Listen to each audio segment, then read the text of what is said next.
Hello दोस्तों, जय हिंद, नमस्कार, वंदे मातरम। दोस्तों, आज की क्लास में पढ़ने वाले हैं हम हिंदी व्याकरण के समास प्रकरण को। इसके पहले वाले भी क्लास में हम लोगों ने हिंदी व्याकरण के समास की कक्षाओं को पढ़ा था और उन कक्षाओं में हमने अव्ययीभाव समास, तत्पुरुष समास, कर्मधारय समास को पढ़ा था। दोस्तों, आज की क्लास में हम हिंदी व्याकरण के जो हमारे समास प्रकरण का द्विगु समास है, हम उसको पढ़ने वाले हैं। आज की क्लास में हम पढ़ेंगे कि द्विगु समास पहचाना कैसे जाता है या हमें द्विगु समास का समूह कैसे बनाया जाता है। इन सब चीज़ों पर चर्चा एवं परिचर्चा करेंगे। यदि इससे पहले आप लोगों ने अपने चैनल को सब्सक्राइब नहीं किया है तो आप लोग अपना चैनल सब्सक्राइब कर लीजिए। आपका अपना चैनल है प्रतापगढ़ पांडे सर। दोस्तों, मैं अजय पांडे आज आप सब लोगों को द्विगु समास पढ़ाने चल रहा हूँ। ज़्यादा समय न लेते हुए हम अपनी क्लास शुरू करते हैं।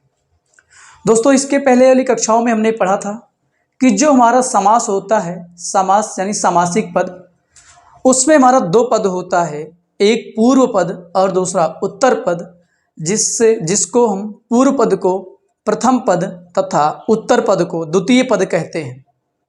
और उसमें हमने बताया था कि किसी समास में हमारा प्रथम पद यानी पूर्व पद प्रधान होता है तथा किसी में हमारा उत्तर पद प्रधान होता है।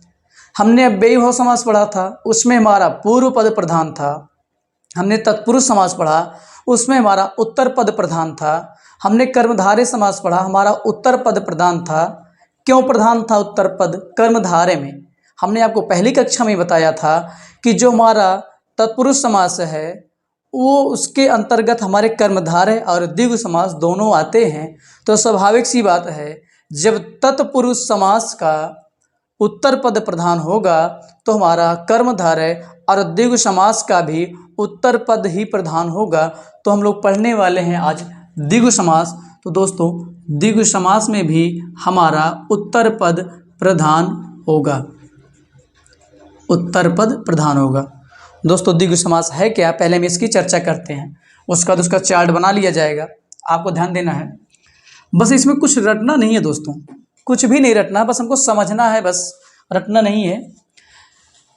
संस्कृत में अगर आप पढ़े हो तो आपको बताया जाता है कि द्विगु समास वह होता है, उसका एक सूत्र है, संख्या पूर्वो द्विगुः समासः। संख्या पूर्वो द्विगुः समासः यानी ऐसा समास जिसका पूर्व पद संख्यावाची हो वह हमारा द्विगु समास कहलाता है। तो आपको द्विगु समास में क्या याद रखना है? जिस समास का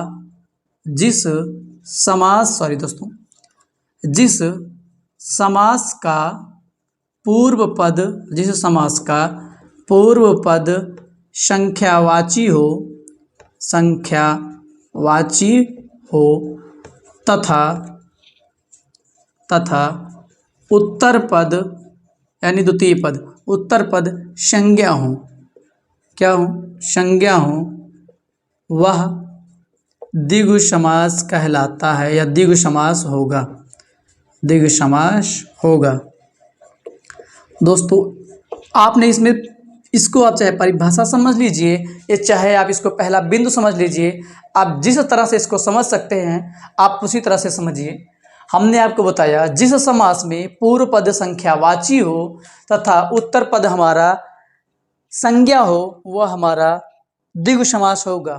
किंतु दोस्तों, यह हमारा पूर्व पद यानी हमारा पूर्व पद और उत्तर पद जब मिलेंगे तो हमारा होगा सामासिक या समस्त पद।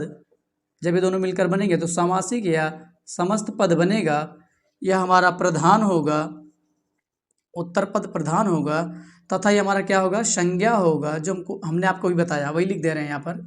और ये हमारा क्या होगा? ये हमारा विशेषण होगा या संख्यावाची होगा, जो भी आप लिखना चाहें। ये हमारा संख्यावाची होगा, पूर्व पद संख्यावाची होगा।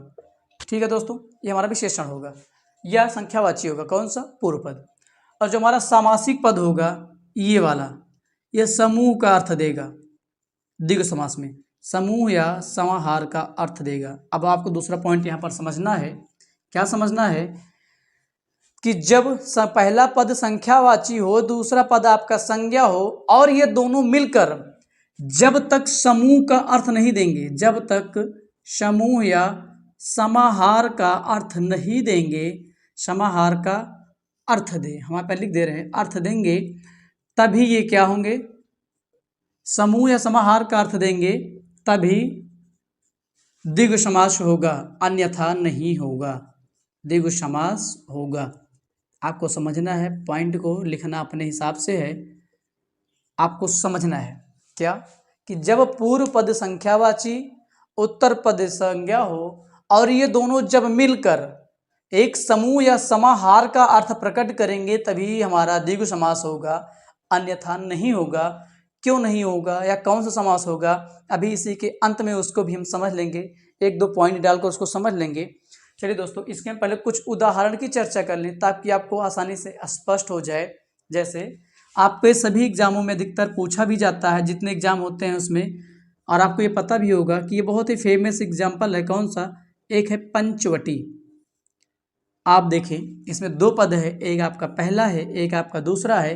ये आपका होगा पूर्व पद और ये आपका होगा उत्तर पद। यदि हम इसको दोनों को अलग करेंगे तो हमारा हो जाएगा पंच और दूसरा हमारा हो जाएगा वटी। और हमने आपको शुरू में बताया था कि जब दो या दो से अधिक शब्दों को आपस में जोड़कर एक किया जाता है तो हमारा सामासिक पद या समस्त पद कहलाता है, तथा इनके जुड़ने से जो नया शब्द बनता है, नवीन शब्द बनता है, जो सार्थक नया शब्द बनता है, वही हमारा समास कहलाता है। तो दोस्तों यही हमारा नया शब्द बना है। अब इसमें आप देखें, पहला पद संख्यावाची है, दूसरा पद आपका जो है वो एक संज्ञा है। तो आपके यहाँ वट एक वृक्ष होता है, तो वृक्ष किस प्रकार की संज्ञा है, तो ये आपको बता रहा है कि इसका अगर आप समाहार बनाए तो आपको बता रहा है कि पंच मतलब होता है पांच, वटों का समूह, वटों का मतलब यहाँ वट वृक्ष से है, वृक्ष का समूह या समाहार, समूह या समाहार। जब तक दोस्तों आपको समूह या समाहार का अर्थ नहीं मिलेगा तब तक आपका वह द्विगु समास नहीं होगा। तो दोस्तों ये हमारा पहला उदाहरण था, आप इतने के स्क्रीनशॉट ले लीजिए। इसके बाद हम चर्चा करते हैं इसके आगे के उदाहरणों की, जो हमारे पास कुछ अन्य उदाहरण हैं। चलिए दोस्तों, हम कुछ और उदाहरणों की चर्चा कर लेते हैं। चलिए इसको यहाँ से इरेज कर दिया जा रहा है। दोस्तों हम लोग करते क्या है कि किसी भी चीज़ को एग्जाम की दृष्टि से या परीक्षा की दृष्टि से पढ़ते हैं, रटते हैं। यही रीज़न होता है कि हफ्ता 10 दिन महीनों के बाद उसको हम भूल जाते हैं। हमको आपको दोस्तों एग्जाम के दृष्टि से नहीं पढ़ना है, हमको आपको ये सोचकर पढ़ना है कि हमको इस चीज़ का ज्ञान चाहिए, हमको इसका नॉलेज चाहिए, हमको समझकर पढ़ना है। उस दिन से आप भूलना भूल जाएंगे। चलिए हम आगे के उदाहरण की चर्चा करते हैं। जैसे हमारे पास अगला उदाहरण है, एक उदाहरण लेते हैं सप्तर्षि। सप्तर्षि, अब इसको यदि आप अलग करें तो आपका होगा सप्त प्लस ऋषि। और आपको पता है सप्त का मतलब होता है सात और ऋषि का मतलब ऋषि। आपको यहाँ स्पष्ट पता लग जा रहा है कि सात ऋषि हैं आपस में है, यानी सात ऋषियों का समूह है, सात ऋषियों का समूह या समाहार आपका ये हो जाएगा। हम अन्य उदाहरण की चर्चा करें तो हमारे पास अगला उदाहरण है त्रिफला। त्रिफला का मतलब, त्रि का मतलब आपको हो जाएगा त्रि यानी तीन, और फला का मतलब फल, यानी कहने का मतलब तीन फलों का समूह या तीन फलों का समाहार। दोस्तों यहाँ तीन फलों या तीन फलों के समूह समाहार का मतलब ये नहीं कि हमने यहाँ पर एक आम रख दिया, एक यहाँ पर अमरूद रख दिया, यहाँ पर एक केला रख दिया तो ये समाहार हो गया, नहीं। जैसे हम एक आम ले लें, एक अमरूद ले लें या एक केला ले लें, कुछ भी ले लें, कोई फल, उसको आपस में पीस कर या घोल बनाकर या कुछ भी बनाकर एक कर दिया जाए, बात समझिएगा, वो समाहार होगा। जैसे आम का जूस निकाल लें, केले का जूस निकाल लें, अमरूद का जूस निकाल लें, तीनों को एक में मिला दें तो वो समूह समाहार होगा, अलग अलग होने पर नहीं।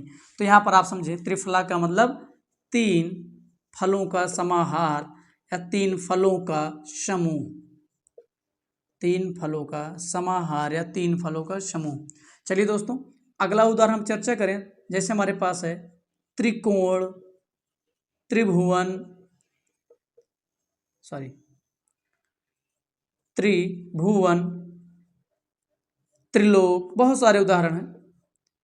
त्रिलोक, ऐसे बहुत सारे एग्जाम्पल हैं। इसका अगर आप अर्थ निकालेंगे आपको हो जाएगा तीन कोणों का समूह, तीन कोणों का समूह या समाहार। त्रिभुवन, तीन भवनों का समूह, तीन भवनों का समूह या समाहार। तीन लोकों का समूह। अब दोस्तों इसके बाद वाले जो उदाहरण है वो बहुत ही महत्वपूर्ण है और उसको आपको ध्यान से देखना भी है। आपको कुछ उदाहरण ऐसे जो कि हमको आपको अव्ययी भाव समास में पढ़ा देना चाहिए था, किंतु अगर हम उसको आपको वहाँ पढ़ाते तो हो सकता है आप भूल जाते या कन्फ्यूज हो जाते। इसलिए अब जो आपको वहाँ पढ़ाना था मैं यहाँ पढ़ाने जा रहा हूँ, अब उसको ध्यान से देखिएगा।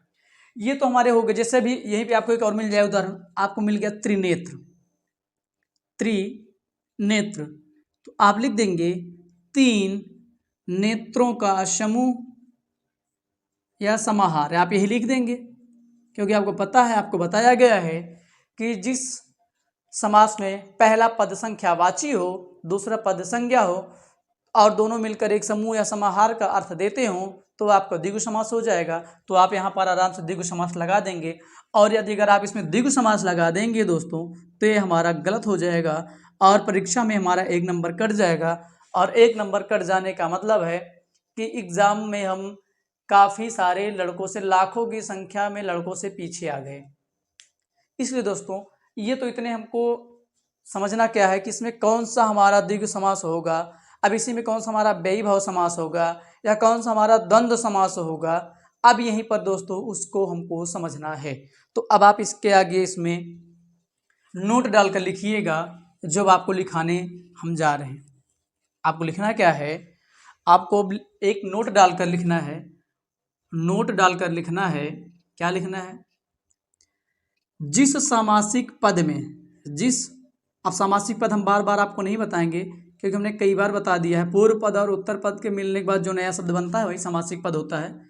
जिस सामासिक पद में किसी, ये नोट में आपको लिखना है, किसी देवी या देवता का पर्यायवाची मिल जाए, पर्यायवाची मिल जाए या पर्यायवाची हो, पर्यायवाची हो, वह सदैव बहुव्रीहि समास होगा, बहुव्रीहि समास होगा। यदि ऑप्शन में बहुव्रीहि समास नहीं है तब आप उसमें द्विगु समास लगाएंगे और यदि ऑप्शन में आपके बहुव्रीहि है तो आप बहुव्रीहि ही लगाएंगे।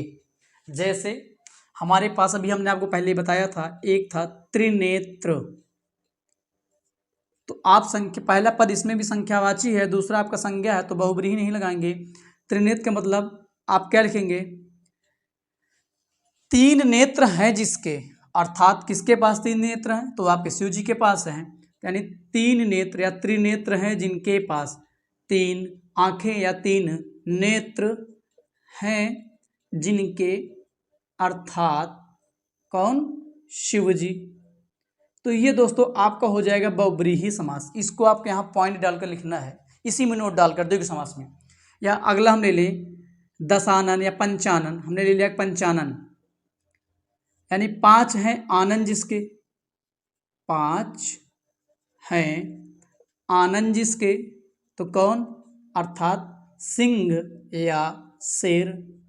तो ये आपका हो जाएगा बहुव्रीहि समास। हमने आपको बताया था, अभी पढ़ाएंगे तो बहुव्रीहि समास वहाँ पर ही बताएंगे आपको। यहाँ इसको इसलिए नोट में लिखा दिया जा रहा है कि आपको इसको ध्यान देना है कि सभी आपका द्विगु समास नहीं होगा जिसके पूर्व में संख्यावाची होगा, कोई अव्ययी भाव समास भी होगा, कोई बहुव्रीहि भी होगा। चलिए हमारे पास अगला है दशानन, दशानन 10 हैं आनन जिसके, यानी सिर, 10 हैं आनन जिसके, अर्थात कौन, आपके रावण जी, कौन, रावण जी।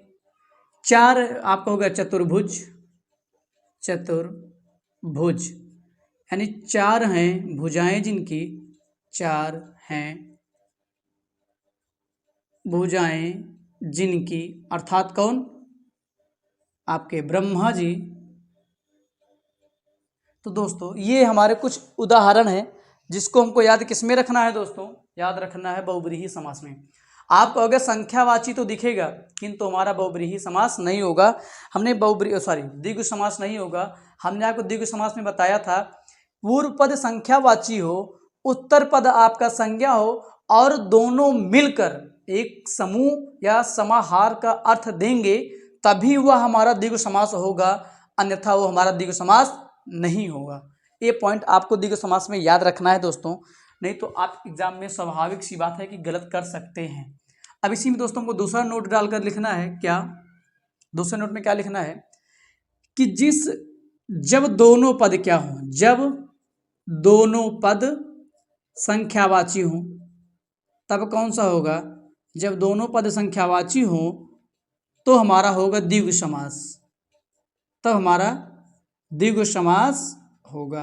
अब वो कैसे होगा, तो आइए हम देखते हैं। जैसे हमारे पास है उदाहरण ए का 10, अब लिखेंगे क्या, 1 और 10, और द्विगु में है चा अर्थे द्विगुई समासा या द्वंद्व, यानी जहाँ पर और एवं चा का भाव आ जाए वहाँ पर आपका होगा द्विगु समास।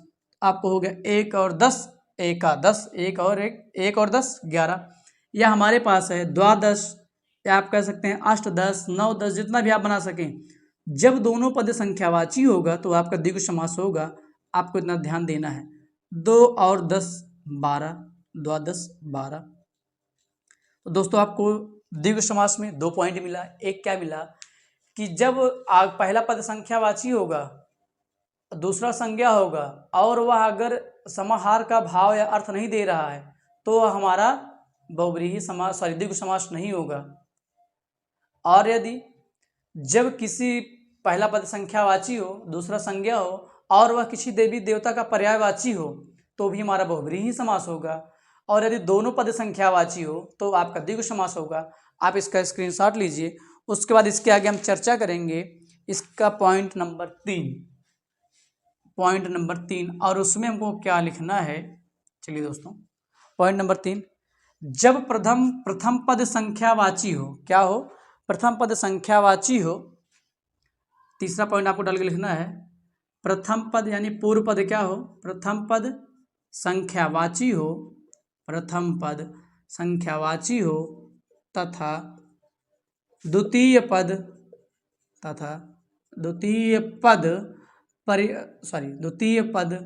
नदी या नदी का पर्याय हो, नदी का पर्यायवाची हो तो वह सदैव अव्ययी भाव समास होगा, सदैव अव्ययी भाव समास होगा। 3 पॉइंट दोस्तों आपको याद रखना है द्विगु समास में। जैसे हमारे पास है द्वय मुनम, जैसे हमने लिखा द्वय मुनम यानी 2 यमुना का समूह, या आप जैसे कहते हैं ना 3 गंगा का समूह। तो ये दोस्तों त्रैनद्यम हो गया, पंचनद्यम हो गया, द्वयमुनम हो गया। तो ये विषय संस्कृत का है, लेकिन हिंदी में कभी कभार पूछ लिया जाता है। तो आपको द्विगु समास में यही याद रखना है कि जब पूर्व पद संख्यावाची हो तथा द्वितीय पद आपका संज्ञा हो और दोनों मिलकर समूह या समाहार का भाव देंगे, तभी दोस्तों हमारा द्विगु समास होगा, अन्यथा नहीं होगा। उसके आगे कौन सा होगा हम उसके अगले नियम में देखेंगे।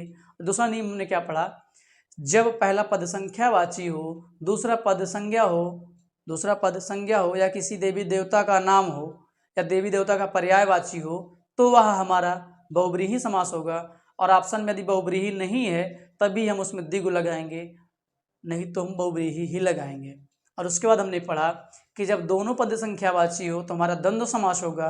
और अंत में हमने पढ़ा जब पहला पद संख्यावाची, दूसरा पद आपका नदी या नदी का समूह हो या नदी का पर्याय हो तो वह आपका दोस्तों अव्ययी भाव समास होगा। दोस्तों आपको क्लास कैसी लगी प्लीज़ आप लोग कमेंट में ज़रूर बताइएगा। बस आज के लिए इतना ही। अब इसके आगे हम लोग मिलेंगे अपने कल की क्लास में। तब तक के लिए जय हिंद, नमस्कार, वंदे मातरम।